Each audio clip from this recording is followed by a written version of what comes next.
get by. It resides between my eyes. Walked through the fire, came out better on the other side. See, life's like a beach if you find the sand. And right now, I feel like 100 grand. You are listening to Inspired Insider with your host, Dr. Jeremy Wise. Dr. Jeremy Weiss here, founder of InspiredInsider.com, where I talk with inspirational entrepreneurs and leaders. Today is no different. I have Ben LeDonni. You can check out the website at bnpengage.com. And Ben, before I formally introduce you, I always like to point out other episodes of the podcast people should check out. Since this is part of the Top Agency series, a couple fan favorites, Ian Garlic, who big shout out because he introduced Ben and I. Ian had an interview. He talks about his video case story business, where he highlights case stories to help build people's businesses, these video case stories. And he told a really interesting story because he comes from an entrepreneur household. His dad was an entrepreneur.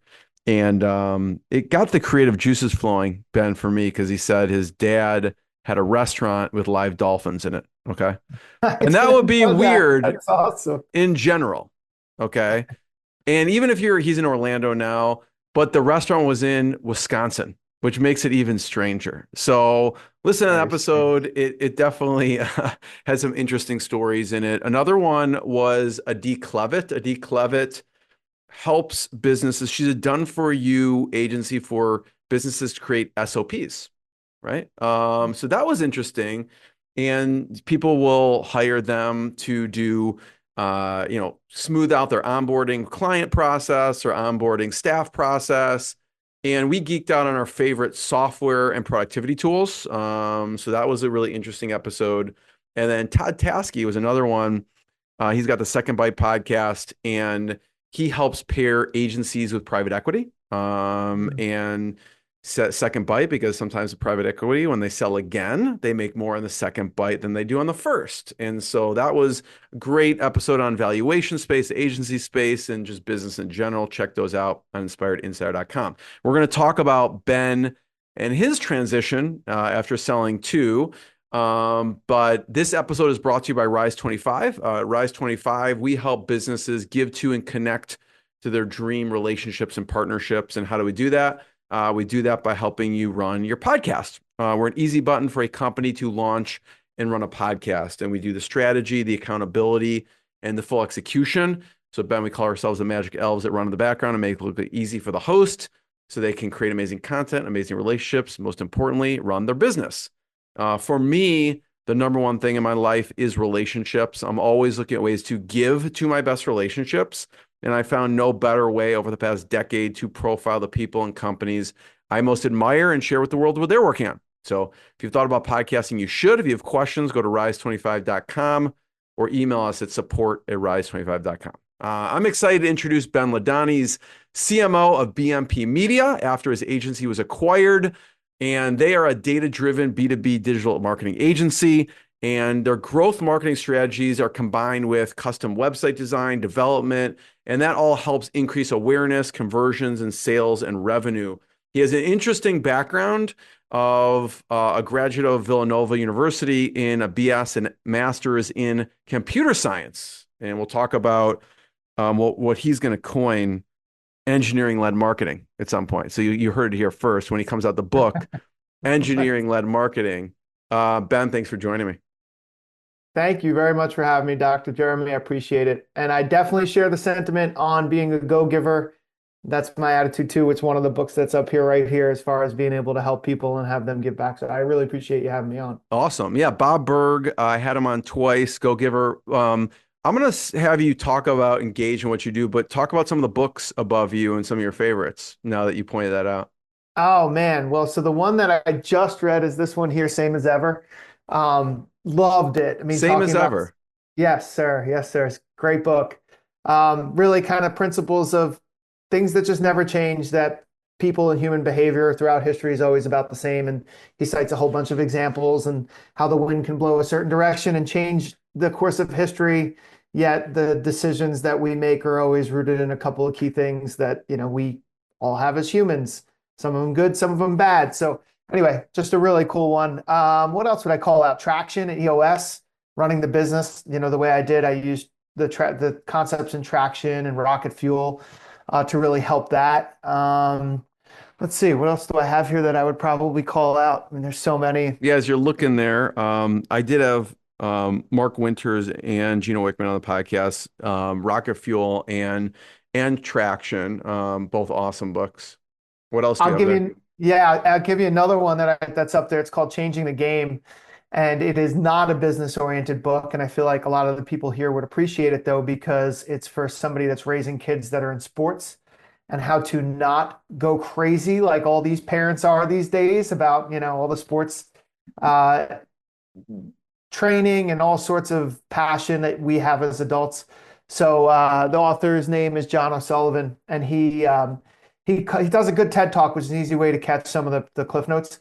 But basically, like you wouldn't want your son standing behind you when you're swinging a golf club and telling you you're doing it wrong. So don't tell them they're playing basketball incorrectly when they get out of practice. Like just let them play and have fun. So I love that book. I just listened to Raising Empowered Athletes by Kirsten Jones, which was also really good about how do you raise kids and not, helicopter them. And so that was a good one too. I'll have to check that out. See, awesome. Any others behind you that we should check out? Oh, let's see. And as you're looking there, also one of my favorites is Never Split the Difference, which is by Chris Voss, ex FBI hostage negotiator. And most people get it for business. I got it from like you were mentioning, Ben, from a parenting perspective, because I'm like, Yeah. listen, if this guy can deal with terrorists and negotiating, then maybe it helped me negotiate with my kids. So I have a friend that just that's awesome. Negotiate with the kids. I have a friend that recommended that book to me. I actually have to. That's on my list. I got to get to that one. it's fantastic. There's an Yeah. hour interview if you want to hear the Cliff Notes version that I did with Chris on the podcast. So yeah, it's a good one. Oh man, I'll have to check that out. Yeah, that's really cool. Well, the other one I mentioned, Mindset, Carol Dweck or Dweck. Yeah, Dweck. Yeah. Yeah. So I mean that in terms of there's another one that's similar to that, which is Grit. I think it's just called Grit. Yeah, you're right. Yeah. They're really similar. The author that wrote Grit, I'm blanking on her name, but she was at UPenn and I she's think it's local. Angela Ducksworth or that's coming to mind. Ducksworth. Yeah, that sounds right. So sorry, I forgot her name. Obviously, you spent Duckworth. so much Yep. time in public, I feel like you should just remember it. Angela But Duckworth. Yeah. both great principles for business and family. I mean, like raising kids that have a growth mindset around you make a mistake. It's not, it's a lesson learned, take something from it, and then being gritty about speed and direction. Like you pick a direction, go in that direction full speed. And every time you get distracted and you go somewhere else, you're actually not working towards your main goal. So those two books hand in hand, I must have read them together because they felt really similar. I had to revisit that one. I think it's been a while. So thanks for the reminder on that. Grit. So let's talk about Engage for a second. Thanks for your rundown there. That helps. I love resources, especially getting into your mind a little bit. And we're looking at the website here if people want to check out the video portion, bnpengage.com, and talk a little bit about what you do as a company. Yeah. So, I mean, your intro is spot on, Dr. Jeremy. The whole data driven, yes, for sure. But just at the core of it, we see so many businesses, especially in the B2B space, they're trying to grow. They know they need to do it through sales and marketing, but they've never actually charted that course. So we just talked about grit and speed and direction. The first step is where do you want to go? What's the direction you need to go? And so we start with strategy and planning, plan out things like who's your main audience, what makes them tick at night that help them call you, and who's your best customers. We were just on site with a customer yesterday, which I'm sure I'll tell you more about them. But, we were talking about who their best customers are. Why do they like them? The reasons they lost deals and what happened as a result. And, and all that stuff is strategy that once you outline the direction that you want to go in, we start talking about the speed and the things that we need to do to get there. And so we start what we call that production, where that could be producing content, design, development. A lot of times it's heavy website or CRM, email, things like that drive results. And then marketing and optimization for us is very data driven. What's working out of the production stuff we just created? Where are we trying to deploy advertising, be it on, some publication type of advertising website, some event that we go to, some email, like you name all the channels that you might want to go through to advertise a business. we'll make sure that we put the plan together so we're working within a budget that the company wants to work within, and then measure and optimize as we go. And so we create relationships with that where we'll start off. I mean, we have companies that we've worked with for 7, 8, 9 years now that we started with strategy, and we've revisited their strategy, but we just help them to keep pace and keep working forward in a very gritty fashion. We're looking at here the approach for a second, and I know that's where kind of the foundation starts with the strategy. Can you talk a little bit about what we're looking at in your approach when you start working with someone? Yeah, so we are big believers in the basics and one-on-ones of marketing, like define the audience, know your audience, KYA for all the marketers. Like you have to do that. And it's just, I think in B2C, a lot of times people have no choice but to really define their brand and their audience. And in B2B, it's kind of like, hey, we got by without doing this for so long. We shouldn't have to do it. We're fine. And so we're a little different in that we'll force people to sit down and think through, no, we need to know your personas before we start doing anything. We need to make sure we understand your customer's journey. What are the questions that they ask as they go through a sales process? And it's great. I mean, when you think about B2B sales, a lot of times the sales cycle might be 6 months, a year. And in that time period, there are 2 or 3 decision makers. There are countless questions that get asked. If you never really sat down and thought about that as a business owner, a marketing leader, even a CEO, like you really are missing some key points that help drive growth in a business. And so our approach is to really extract that out. We do it through workshops, which is kind of a smaller type of engagement. Could take easily like 4 weeks and that's it. Do a workshop, define it, make sure we get a roadmap in place, and then execute on that roadmap. Or in a bigger picture, it's a handful of stakeholders, maybe up to 6, where we're interviewing them, getting all the key details about what makes a company tick and how we can help drive growth, and then outlining that into personas, customer journey, strategic marketing plan, and then also a content calendar and content plan as far as what they need to do to reach their audience.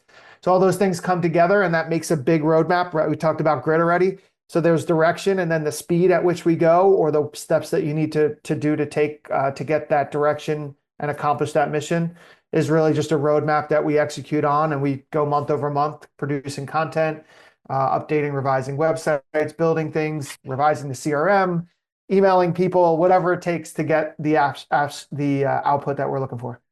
Ben, at some point you have to make sure we talk about engineer-led marketing, which kind of goes into your background before you started the agency. But talk about the evolution of the niche. When you first started your agency, before getting acquired, way back when, what was the original kind of idea and niche you were going after at the time?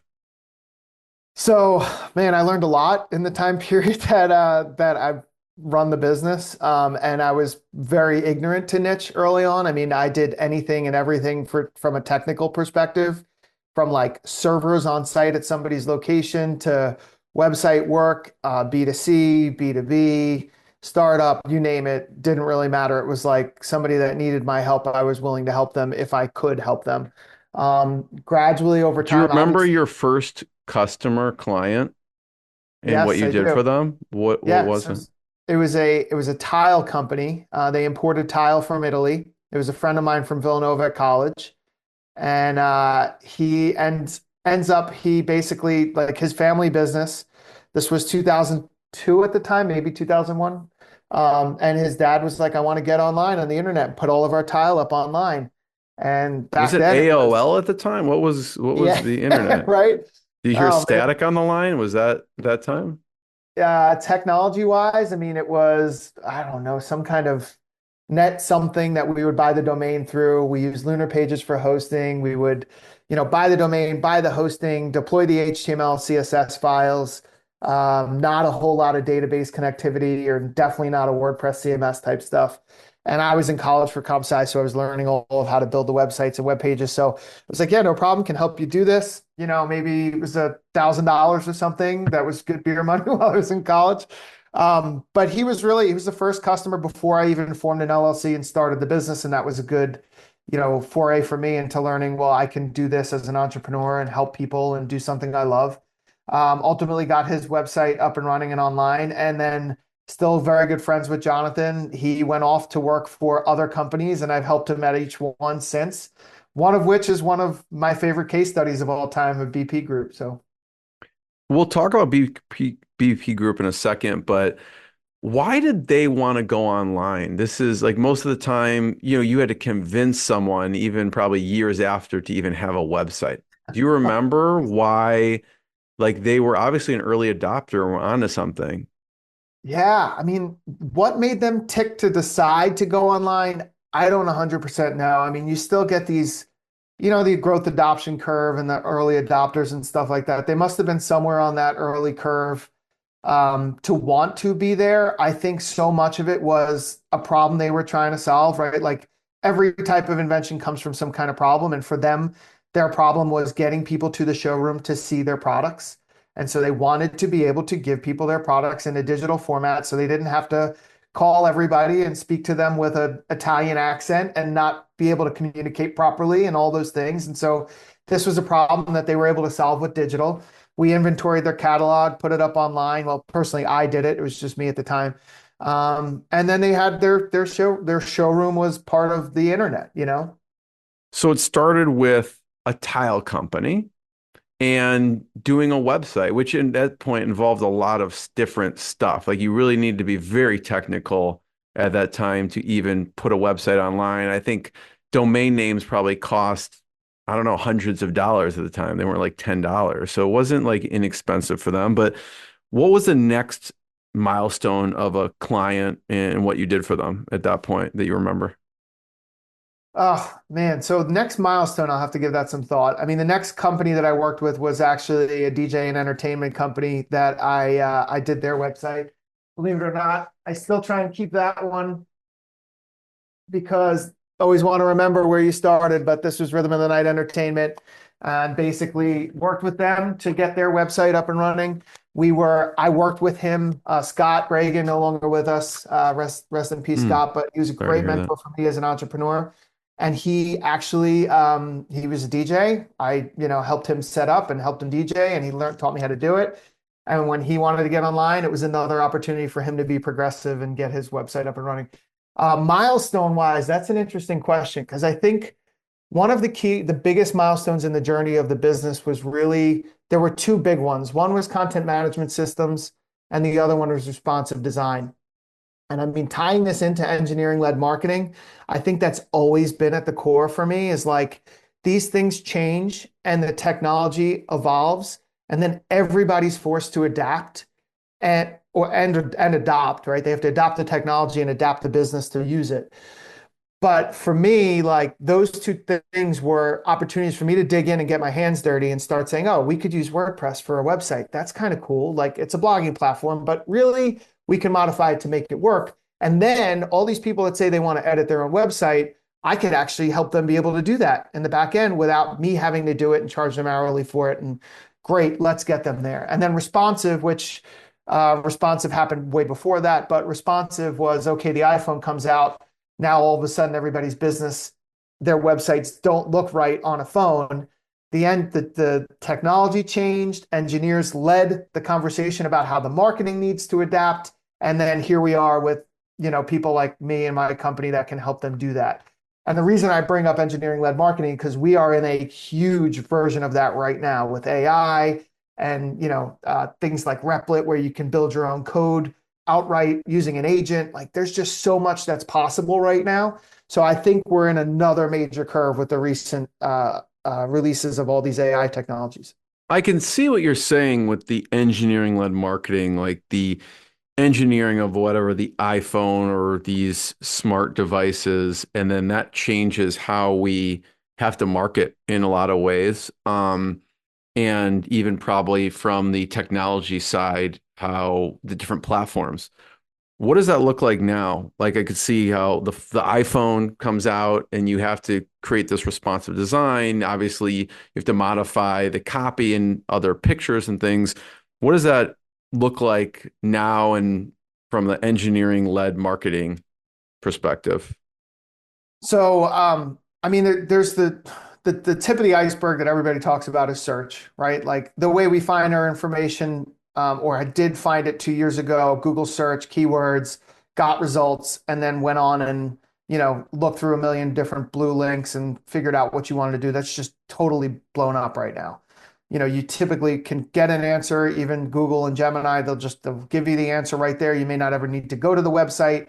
And so you're seeing search volume decrease and all of this stuff that happens as a result.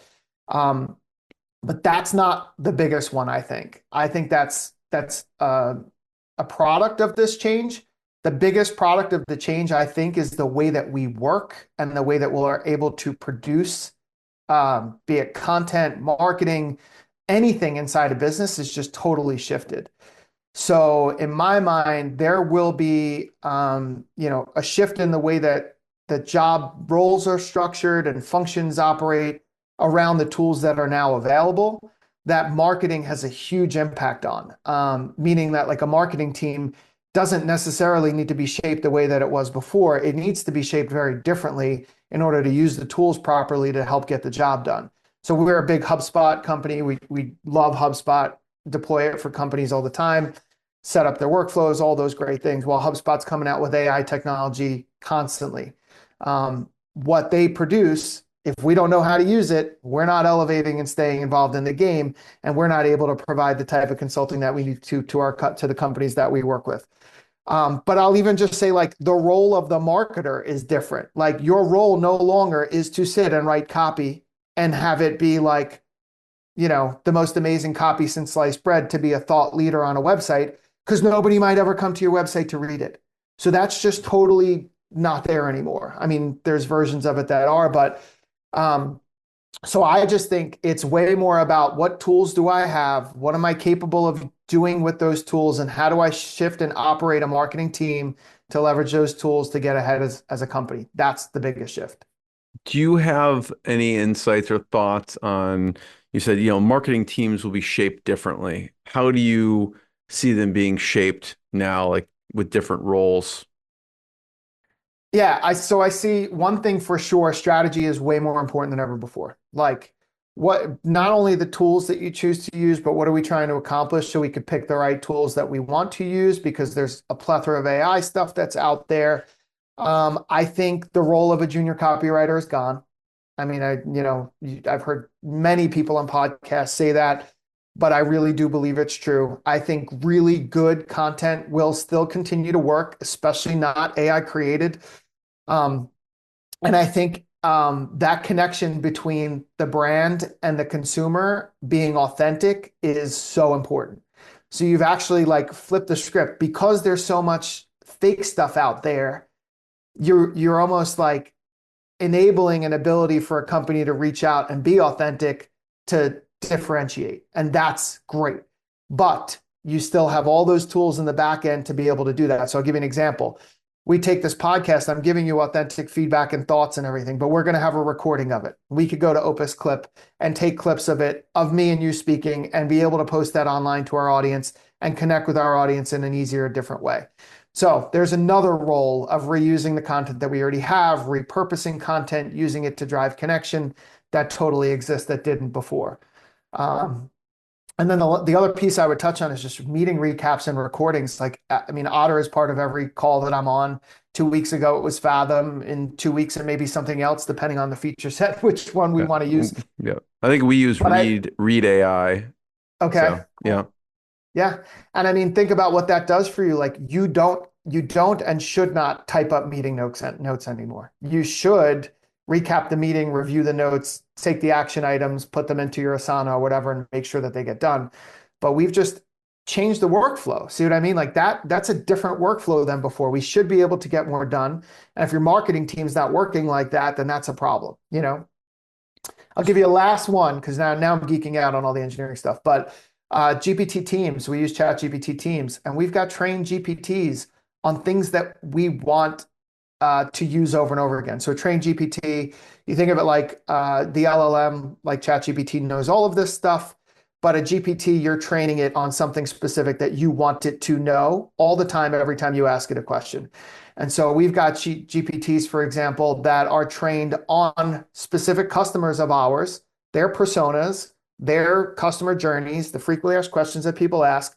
And then when we want to come out with an email, it's laser focused right towards that audience, because the GPT already knows it. Will we send it without reviewing the AI content? Absolutely not. But will it help us think through some strategy and planning and what we actually want to say? 100%. So these tools are just empowering us as marketers. If you're not using them, you're going to drag behind.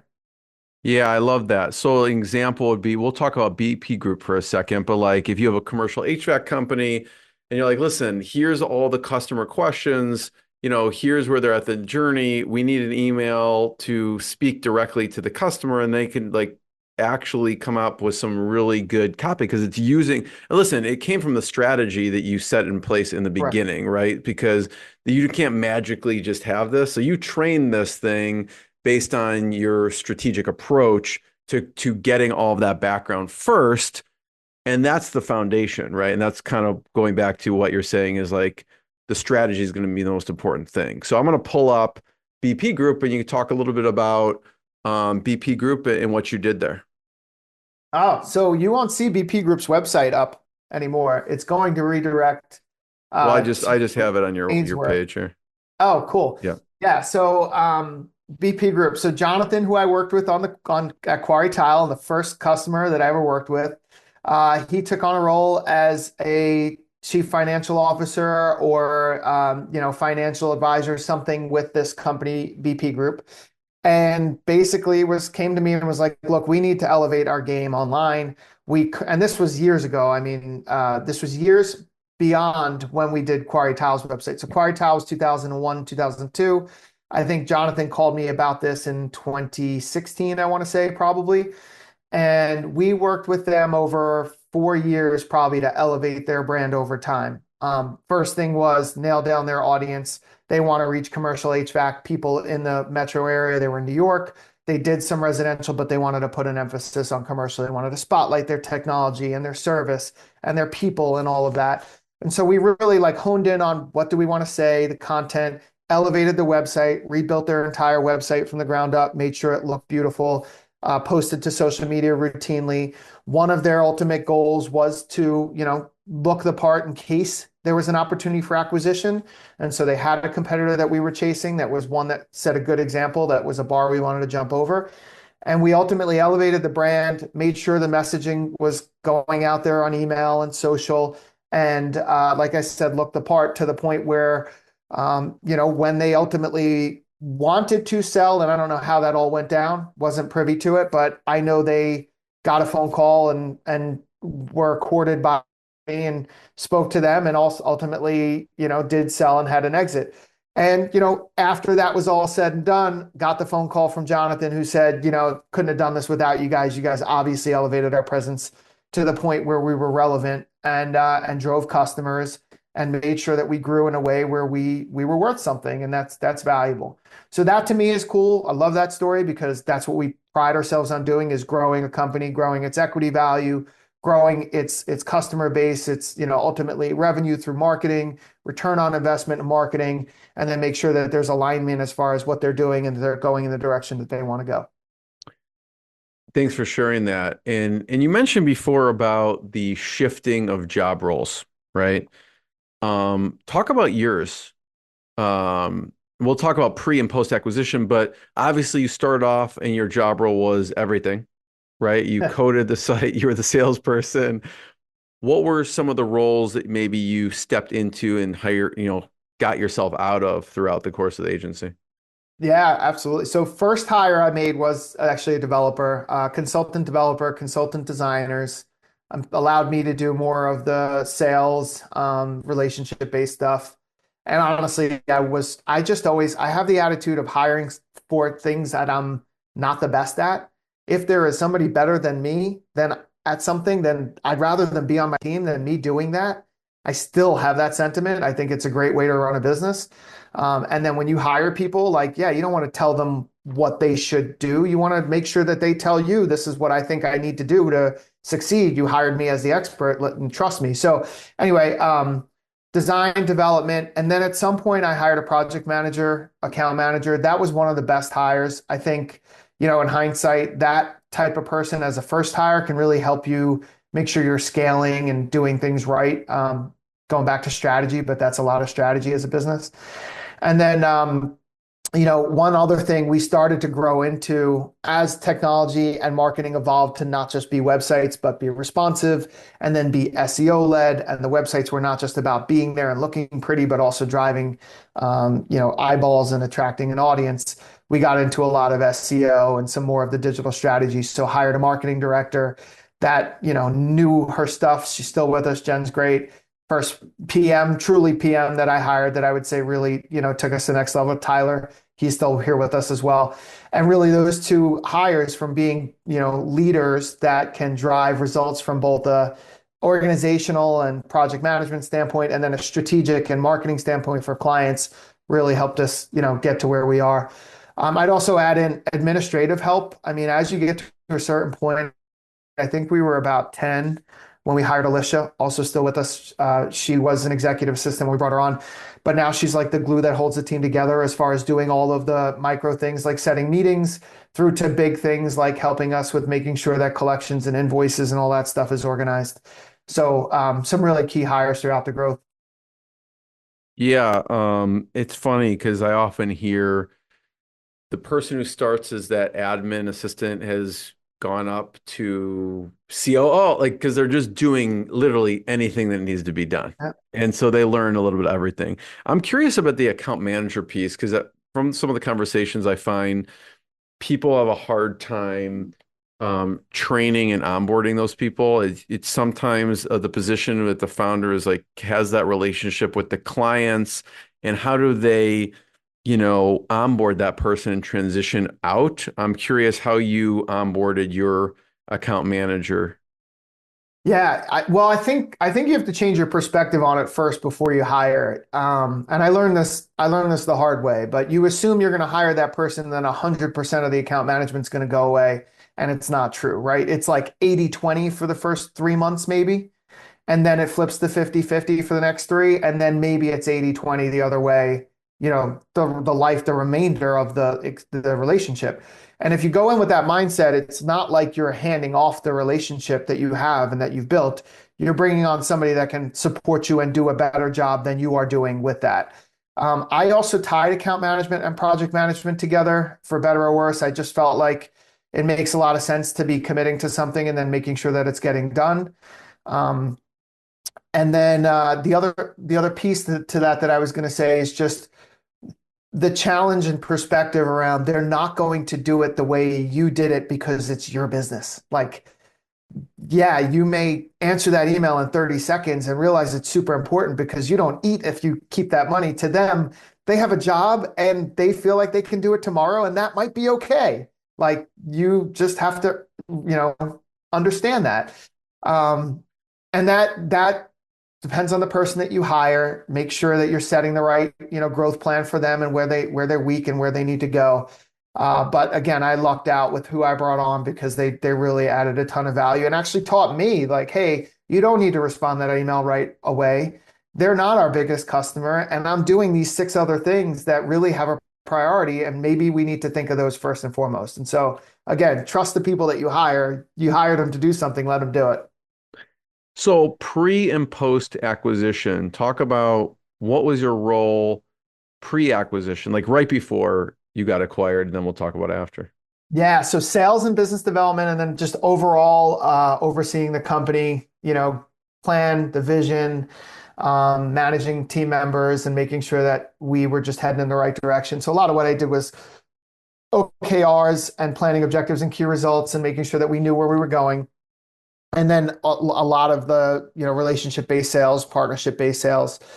And then post-acquisition, still very involved in the mission and vision of Engage. I did elevate that person that was the project manager that came on board. He's now the managing director of Engage. And so he's able to kind of run the business. I mean, having been with us for 7, almost 8 years, he's seen it all and knows how to do it and has a lot of the relationships. So and then now what I'm doing is trying to integrate us, or actually integrating us way more into the relationships that we have at the bigger company. So BNP Media, been around since the 1920s, has like always been at the forefront of driving B2B industries forward. And that was up until like 2019, all print publications and magazines. And now it's shifted towards digital and audience and, digital connections through content online. And so we're still continuing to drive the industries forward. I'm now looking at the relationships that we have with people that advertise with us, people that show up and exhibit at our events, and see how we can be more of a marketing partner than what traditionally may have been more of an advertising partner. And so that's part of it. And then the second part of it is just elevating what we do at BNP Media from a marketing standpoint. So as soon as I got in with the acquisition, I elevated BNP Engage's brand, because that was the brand we were consumed under. We were no longer Creative MMS. We went through a revision to the logo. We updated the website. And now I'm doing that at BNP Media. The main website's going to be elevated. The message that we come out with from a marketing perspective will just position us to make sure that everybody knows what we can do really well, which is be a marketing partner. Yeah, no, I think we're looking at the website. I'm going to share it again. It looks beautiful. It looks really nice. The what was from the acquisition perspective enticing for them for you to be acquired? Yeah, so I mean, we were approached by a lot of different companies. I mean, we were a successful company. We had a lot of conversations. The thing that was appealing to them was also what was appealing to me. They have relationships, like I said, with advertisers that have trusted them for a long time to make sure that they're driving eyeballs and audience and doing a really good job. And they have great content editors that, know their spaces, be it roofing, Assembly, which is a great magazine around like the materials and the facilitation of things coming together. HVAC, which is another one, obviously we have some parallels there.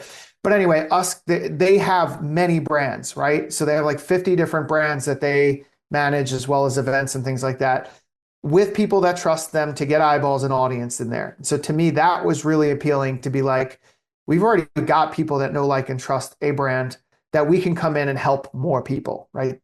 Our mission statement still really is to strategically partner with those that are seeking the most effective digital marketing solutions. And so we can do a better job of that mission statement if we partner up with them. That was from my perspective. And from their perspective, they got to bolt on a team of experts that know digital marketing really, really well. Like, we hired great designers. I'd put our designers up against almost anybody from a web design standpoint. Our development team, amazing. Put them up against anybody, from, especially when it comes to WordPress or front-end web stuff. They're amazing. And then our marketers, like I said, from a strategic standpoint about how to use the tools that are out there, how to read the data. Like, they're best in class people that I've hired and trained and have worked with B2B companies forever. And so from an acquisition standpoint, they got to bolt that on and offer that service and that, marketing partnership to all of their customers in a way where we can elevate together their reach and our knowledge. And it just makes a ton of sense. What's the best way? I know, like, when there's an acquisition, especially if it's a strategic acquisition, there's a lot of synergy there. What's the best way? And it sounds like they have a huge database. What's the best way to get the word out without maybe overwhelming your team, which is maybe a good problem of, now we have this huge database. Let's just tell them we have all this stuff we can do now, right? So how do you roll that out? The good news is we're good at marketing, so we were good at segmentation, right? Like, that is a segmentation challenge when you describe it. It's the way we thought of it. Your small circle, first and foremost, is my team. My team was a communication that we needed to make sure, like, we're talking to our team about the value, about what's in it for them, about why this is a good opportunity, why we still see a future, and why I did this. And then that extends out to customers and partners, right? Like, we may have even had a circle just for partners and talk to them differently, because our channel partners, like Ion, like, people that we have had relationships with for years that we send work back and forth, had to know this. And then customers, and we may have segmented that into retained and everybody else, right? And then we thought about the message to each one and the segmentation to each one and how we communicate this over email and phone calls and all of that stuff, to make sure that it was really clear, like, the narrative and the reason why we did this. And the rebrand was a part of that. I mean, we definitely had those conversations before rebranding. But then once you rebrand, it's like, we have a new look and a new feel, and it puts us alongside the parent company. But ultimately, we're going to deliver the same amount of value that we have, hopefully more, because we have editors that know their stuff and content creators that can help, as well as a reach that we didn't have before. I mean, we just went into a meeting yesterday. This is another one of my favorite case studies, but Glass Enterprises. We went into a meeting with them yesterday talking strategically about what they want to do next year. And part of what we're going to do is layer in advertising on one of the brands that BNP Media owns to reach their audience. We couldn't do that before. We didn't have that relationship to know. Could we have gone through a media buy and done all of that? Yes, but now it's just literally, hey, I know the data, I know the people that we want to reach. We have your personas. We're going to build out a campaign and hit this audience here while we continue to do your CRM, your email marketing, your social media, and all your other stuff over here. It's kind of a natural fit because you're just brought in as like, hey, from the strategy perspective, how do we get the most amount of eyeballs and out there? And so you're brought into these projects just because this is part of the strategy at this point. Yeah, I mean, and I'm not saying it in an arrogant way, but it should be, right? I mean, like you think about the two worlds colliding as far as BNP Media and BNP Engage, but the audience that ENR, which is one of the bigger brands, has, or Architectural Record, another architectural brand, that reach that they have to their audience, that's what you would call almost like an own audience or first party data type people. And that's great because they trust you. You can put content there, but that doesn't exclude the fact that you still need to be talking to your customers. You still need to be doing your social media, your website content, all of those things. And so that's a natural pairing to be able to do both strategically. Ben, if someone's, thinking about selling their company, either they're selling them now or someday, what are some of the things they should be aware of or look out for? Maybe it's something you wish you knew, or maybe it's something you're like, I'm glad I did it this way. Oh man, there's a lot there.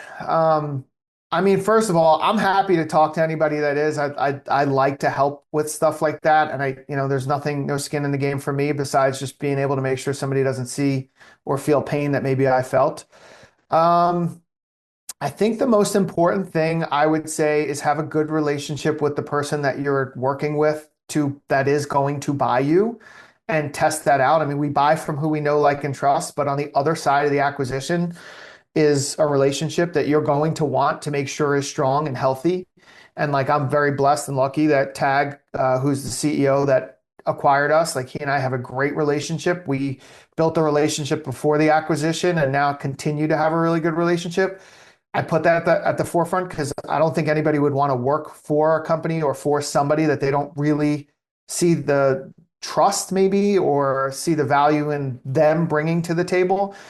So, I mean, to me, that was the best thing and still continues to be the best thing. And I would say I would look for that first and foremost above numbers, above anything else. I mean, definitely the number stuff. One of the books we didn't mention was Built to Sell. Love Built to Sell. Would highly recommend reading it.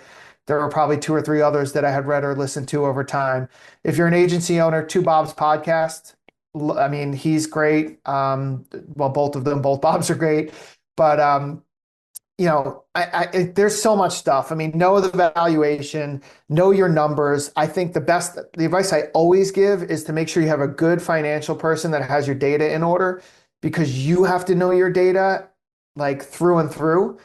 And the company that's acquiring you is going to ask a lot of questions about it. So it has to be organized in a way that it makes sense.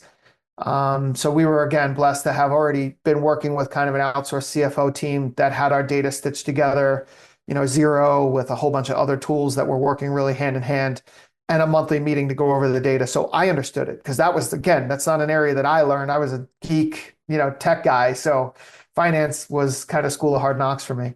But yeah, those are probably some of them. There's probably 10 or 12 other ones I would say. I mean, you want to make sure you keep your team. You want to make sure the people that you work with are still trusting you. So make sure that you bring them into the conversations at the right time, I would say too.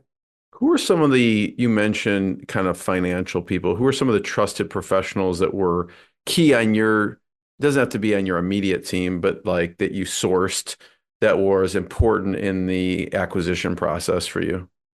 Yeah, so we had a company that we worked with that was an outsourced CFO team, like I said.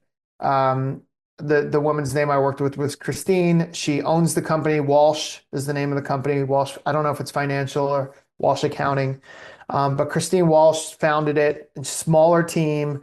Like I said, very technical. The one thing she said to me is, we are all ex-forensic accountants. So that's the approach that we take. And that was the thing that was like, this is worth it for me. So we went from having a bookkeeper that was a couple $100s a month to keep QuickBooks up to date and felt like a very like, every time you pay it, it's like, I'm doing this just for taxes. I don't know why I care to do this, to being like, no, get your data in order and it will help you drive decisions about which are your most profitable customers, which products are doing the best, which teams are making you the most money, like all that stuff that is essential. So I would say Walsh was huge. I would also say, I mean, you need a business coach. Every business leader needs to bounce ideas off of somebody. So be it a tab group, Vistage chair, even some of I know a lot of people trust some of the advisories like the agency groups as kind of the business coaches. So there are ones that are out there. They go to masterminds and stuff like that. You need something like that helps balance the numbers against the future and where you're going, drive the engineering-led stuff forward as far as what they're seeing in the market. But all that's really important. Love it. Ben, I want to be the first one to thank you. This has been fantastic. Just a lot of gems in here. I want to encourage people to check out bnpengage.com to learn more and check out more episodes of the podcast. And we'll see everyone next time. Ben, thanks so much. No, thank you, Dr. Jeremy. Appreciate it very much. Thanks, everyone. What I got, you can't buy. It resides between my eyes. Walked through the fire, came out better on the